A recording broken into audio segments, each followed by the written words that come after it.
नमस्कार, मैं अनूप श्रीवास्तव। पिछले लेक्चर में हम लोगों ने जानने की कोशिश की थी कि न्यूटन रिंग्स कैसे बनते हैं और वो न्यूटन रिंग सर्कुलर क्यों होते हैं। इस बार हम लोग जानने की कोशिश करेंगे कि न्यूटन रिंग्स के डायमीटर कैसे निकाला जाए। जो ब्राइट और डार्क रिंग्स मिलते हैं हमको, उनके हर एक रिंग की डायमीटर कैसे कैलकुलेट की जाए, इस बार हम लोग ये कोशिश करेंगे जानने की। आइए देखते हैं। ये मैंने पिछली बार बताया था।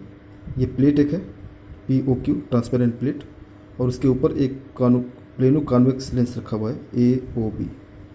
दरअसल ये लेंस एक बड़े से ग्लास यानी ट्रांसपेरेंट एक बड़ा स्फेयर कंसिडर कीजिए, बड़ा सा स्फेयर, और इस स्फेयर को एक सेंटर से काफ़ी नीचे काट लीजिएगा। काट लिया जाए प्लेन से, तो हमको जो डिजाइन मिलेगी वो एक बिल्कुल एक प्लेनो कॉन्वेक्स लेंस की तरह होगी, AOB। और जो स्फेयर हमने लिया था उसका रेडियस R है, कैपिटल R, और यहाँ पर रखा हुआ ये प्लेस सेंटर O इसका है। और इस एयर में जो इसकी एयर है, एयर फिल्म है, उसकी थिकनेस T। इस T के आसपास एक रिंग, कई रिंग बन रही है, जिस रिंग का डायमीटर मान लिया हमने R है, स्मॉल r, और इसकी थिकनेस T है। तो हमको यहाँ निकालना है कि स्मॉल r और कैपिटल R में आपस में क्या रिलेशन है, और इसी से हम R निकाल लेंगे, रेडियस रिंग का, तो हमें डायमीटर भी मिल जाएगा। तो इस फिगर को हम देखते हैं। ये पॉइंट स्फेयर का सेंटर C है, लेंस A और B है। E पॉइंट पे, DEF पॉइंट पे एक रिंग बन रही है यहाँ पे इस तरह से।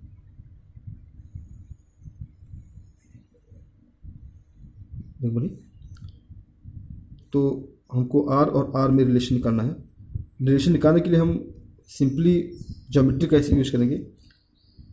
ज्योमेट्री में, सर्कुलर ज्योमेट्री में, किसी सेक्शंस के कटे हुए पार्ट आपस में अगर मल्टीप्लाई किए जाएं तो इक्वल होते हैं।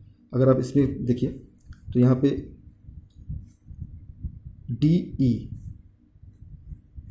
DE और EF, अगर इसको आपस में मल्टीप्लाई किया जाए तो ये इक्वल होगा GE और EO के,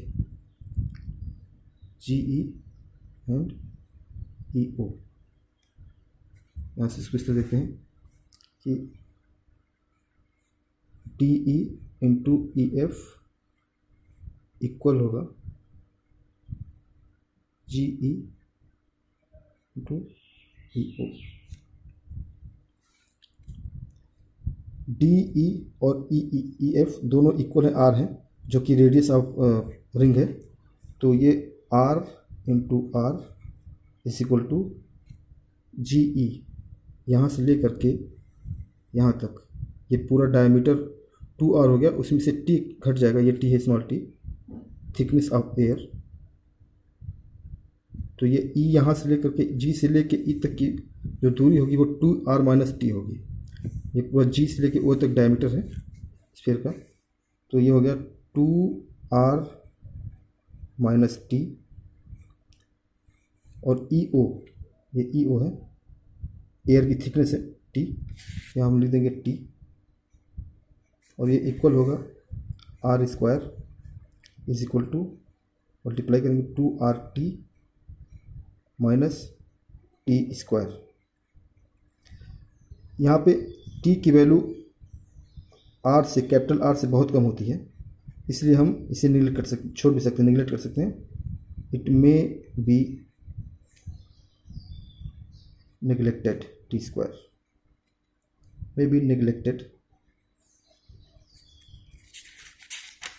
जो मेरे पास बचेगा वो ये रहेगा, R square equal to 2RT minus T square. T square को हमने निगलेक्ट कर दिया है, बहुत वैल्यू कम इसकी है, neglected. Then R square equal to 2RT, R square equal to 2RT, और T equal to R square upon 2R।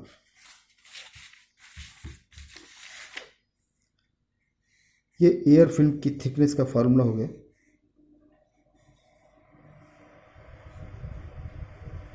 Formula of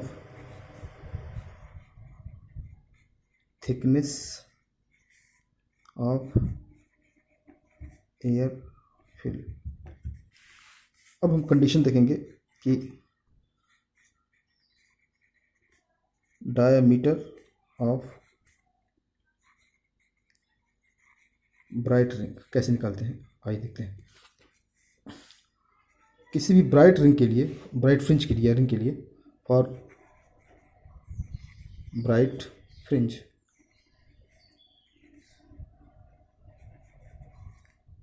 the path difference, जैसे कि हमने पिछली बार बताया था, पाथ डिफरेंस जो होगा वो 2 μ t is equal to 2n-1 lambda by 2 को होगा किसी भी ब्राइट रिंग के लिए।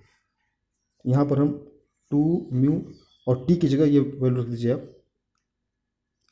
r square by 2r is equal to 2n-1 lambda by 2। तो ये कुछ इस तरह से बदल जाएगा, 2 μ r square by 2r is equal to 2n-1 lambda by 2। R square की वैल्यू निकल जाएगी यहाँ से, 2 कैंसिल हो जाएगा, 2n-1 lambda are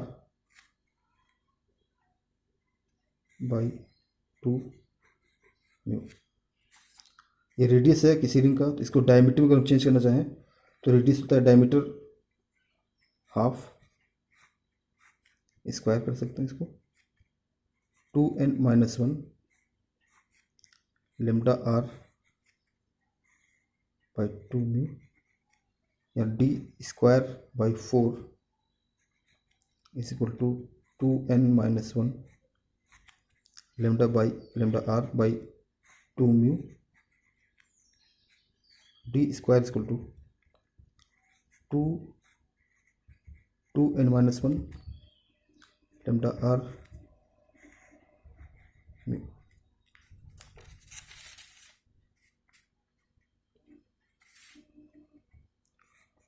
for nth bright ring, अगर हमने मान लिया कि वो रिंग जो nth, इसकी वैल्यू nth थी, nth रिंग था, तो इसको हम dn लिख सकते हैं, square equal to 2n-1 2 lambda are by mu, या इसको डायमीटर हो गया आपका T square equal to D N square equal to 2n-1 lambda are by mu, T N equal to under root 2n-1 lambda are by mu. For air film, अगर medium हमारा air है जिसमें glass रखा हुआ है, तो air के लिए रिफ्रैक्टिव इंडेक्स की वैल्यू 1 होती है। तो diameter of bright film, bright ring proportion हो जाएगा 2n-1 लेमडा आर। ये फार्मूला हो गया ब्राइट रिंग का, यानी इसको साफ लिख दीजिए, 2n equal to under root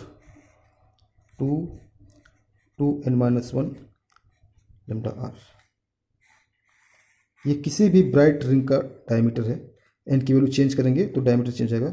यहाँ से दो चीज़ें क्लियर दिख रही हैं, डी एन प्रोपोर्शन है अंडर रूट 2n-1 के, यानी कि जो डायमीटर होता है ब्राइट रिंग का वो प्रोपोर्शनल होता है ऑड नंबर के, D N proportional to odd natural number. और जैसे जैसे एन की वैल्यू बढ़ती जाएगी, देखिए डायमीटर भी आपका बढ़ता जाएगा धीरे धीरे। इसीलिए हमको सर्कुलर में रिंग्स कि डायमीटर्स आगे जैसे हम जाते हैं डायमीटर्स इसके बढ़ते जाते हैं। ये ब्राइट रिंग का डायमीटर हो गया। ठीक इसी तरीके से हम डार्क रिंग का निकाल सकते हैं।